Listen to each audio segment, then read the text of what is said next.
નમસ્કાર વિદ્યાર્થી મિત્રો, ધોરણ 12 બીએમાં પેજ નંબર 40 ઉપર આપણે વૈદિક વ્યવસ્થા તંત્ર પર પહોંચ્યા છીએ, જેને આપણે કહેશું ફોર્મલ ઓર્ગેનાઇઝેશન.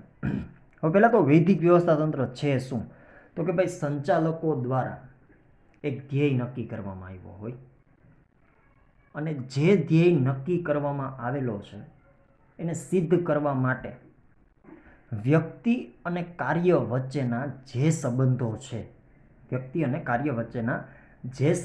છે એને વિધિસર રીતે એનું માળખું તૈયાર કરવામાં આવે એને વૈદિક વ્યવસ્થા તંત્ર કહે છે. રૈખિક વ્યવસ્થા તંત્ર તેમજ કાર્યાનુસાર વ્યવસ્થા તંત્ર એ વૈદિક વ્યવસ્થા તંત્રના પ્રકારો છે. આપણે અત્યાર સુધીમાં કેટલા જોયા? તો કે રૈખિક જોયું, પછી કાર્યાનુસાર જોયું, અને હવે આપણે જોઈએ છીએ વૈદિક. આ વૈદિક જે છે એ રૈખિક અને કાર્યાનુસારનો પ્રકાર જ છે, પણ આ પ્રકારના વ્યવસ્થા તંત્રમાં કાર્યની જવાબદારી નિભાવવા જરૂરી સત્તા સોંપવી પડે છે, જેમાં સત્તા સોંપણી અંગેની ઉપરી અને તાબેદારોની બાબતો સુસ્પષ્ટ હોવી જોઈએ. મતલબ આપણા ઉપરી અધિકારી જે છે અથવા તો તાબેદાર જે હોય એની દરેક બાબત જે છે એ સ્પષ્ટ હોવી જોઈએ. હવે વૈદિક વ્યવસ્થા તંત્રની લાક્ષણિકતાઓ સામેના પેજમાં આપણે જોઈશું. જોજો, પહેલાં તો વૈદિક માળખું. નિશ્ચિત ધ્યેયને સિદ્ધ કરવા સંચાલકો સભાનતાપૂર્વક વૈદિક માળખાની રચના કરે છે. લાક્ષણિકતાના પોઈન્ટ ખાસ આપણે લખવાના છે ફેરબુકમાં. અપરિવર્તનશીલ. આ પ્રકારના વ્યવસ્થા તંત્રમાં કર્મચારીઓનું સ્થાન મોટે ભાગે અપરિવર્તનશીલ જોવા મળે છે. હવે જો આ લાક્ષણિકતા કેવી છે કે દાખલા તરીકે કોઈ પણ કર્મચારી હોય એનું સ્થાન આમાં નિશ્ચિત થઈ જાય, એમાં ક્યારેય પરિવર્તન જોવા મળશે નહીં, અને કર્મચારીનું સ્થાન એકવાર નિશ્ચિત કર્યા બાદ માત્ર ક્યારેક જ જવેલે જ તેમાં ફેરફાર જોવા મળે છે. બરોબર છે. ત્યારબાદ ત્રીજો લાક્ષણિકતા શું છે? તો કે ભાઈ ઉપરથી નીચે સત્તાની સોંપણી થાય. ઉપરી અધિકારી જે હોય એમને જે કાંઈ સત્તા સોંપવી છે કે જવાબદારી સોંપવી છે, બરાબર છે, એ ઉપરથી નીચે તરફ હોય છે. બરાબર. ત્યારબાદ મોટું કદ. તો કે વૈદિક વ્યવસ્થા તંત્રનું માળખું મોટું કદ ધરાવતું હોય છે. ત્યારબાદ ચોક્કસ સંબંધો. વિધિસર રીતે માળખાની રચના થતી હોવાથી કર્મચારીઓ વચ્ચેના સંબંધો ચોક્કસ હોય છે. અને માહિતી સંચાર વૈદિક પ્રકારના માર્ગો દ્વારા જ થાય છે. અવૈદિક માહિતી સંચારને કોઈ જ સ્થાન નથી. સૌપ્રથમ વૈદિક વ્યવસ્થા તંત્રનો અર્થ જે છે એ તમારે ફેરબુકમાં લખવાનો છે અને લાક્ષણિકતા 6 પોઈન્ટ લખવાના છે. હવે ત્યારબાદ જોશું આપણે અવૈદિક વ્યવસ્થા તંત્ર. અવૈદિક વ્યવસ્થા તંત્ર એટલે કે ઇન્ફોર્મલ ઓર્ગેનાઇઝેશન, જેમાં અર્થ જોજો કે કોઈ પણ સભાનતાપૂર્વકના હેતુ સિવાય સામૂહિક પરિણામોમાં ફાળો આપવા માટે એની મેળે જ રચાઈ જાય. શું રચાઈ જાય? તો કે આંતરિક સંબંધોનું માળખું, એટલે અવૈદિક વ્યવસ્થા તંત્ર. વ્યવસ્થા તંત્રમાં કામ કરતી વ્યક્તિઓ વચ્ચે અનિવાર્યપણે અમુક વિશિષ્ટ સામાજિક સંબંધોનો વિકાસ થાય છે. આ સંબંધો વ્યવસ્થા તંત્રમાં કુદરતી કે અવૈદિક રીતે ઉદ્ભવે છે.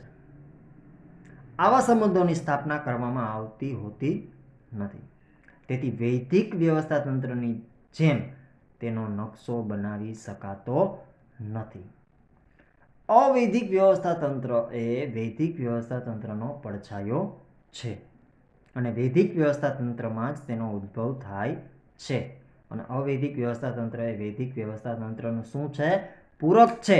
તમને એક માર્કમાં પૂછાઈ શકે છે કે ભાઈ અવૈદિક વ્યવસ્થા તંત્ર એ ખાલી જગ્યાનું પૂરક છે, અથવા તો ઓપ્શનમાં પૂછાય તો કે વૈદિક વ્યવસ્થા તંત્રનું. બરોબર છે? ઓકે. હવે જોજો એમની લાક્ષણિકતાઓ જોઈએ છીએ.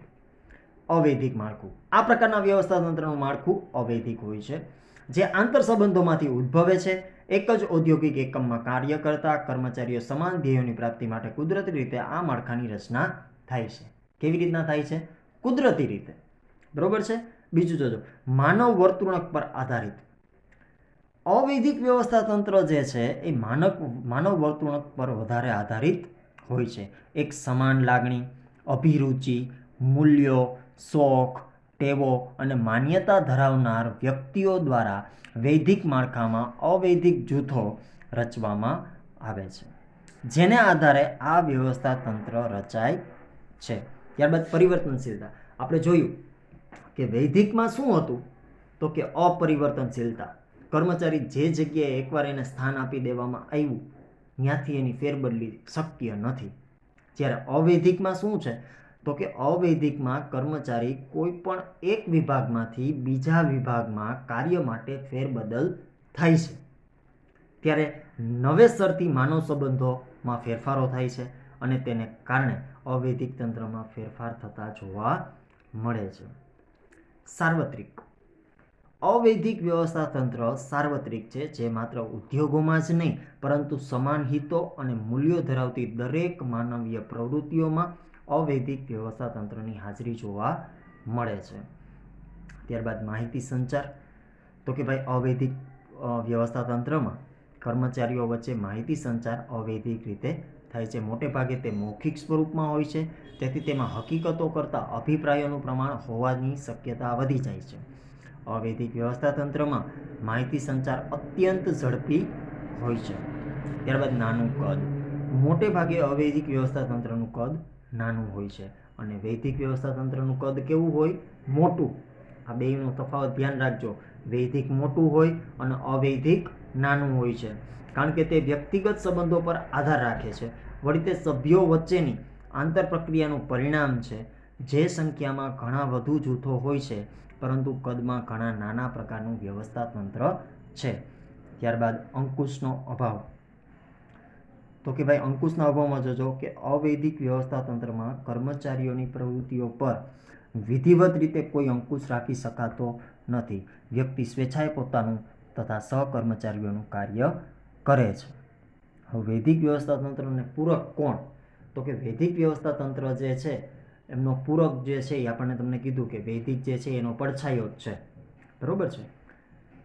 હવે અવૈધિક વ્યવસ્થા તંત્ર એ વૈદિક વ્યવસ્થા તંત્રમાંથી જ ઉદ્ભવ પામતું હોવાથી વૈદિક વ્યવસ્થા તંત્રને પૂરક છે, બરોબર. આપણે આજે ખાસ મારે તમને કહેવાનું છે કે વૈદિક વ્યવસ્થા તંત્ર અને અવૈધિક વ્યવસ્થા તંત્ર જે આપણે જોયું એમાં એમની લાક્ષણિકતાઓ જે છે એ તમારે ફેરબુકમાં લખવાની છે.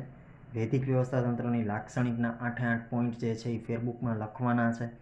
ખાસ કરીને મારે તમને એ કહેવાનું છે કે એનો અર્થ જે રહ્યો વૈદિકનો અને અવૈધિકનો એ ફેરબુકમાં એકવાર લખવાનો જ છે.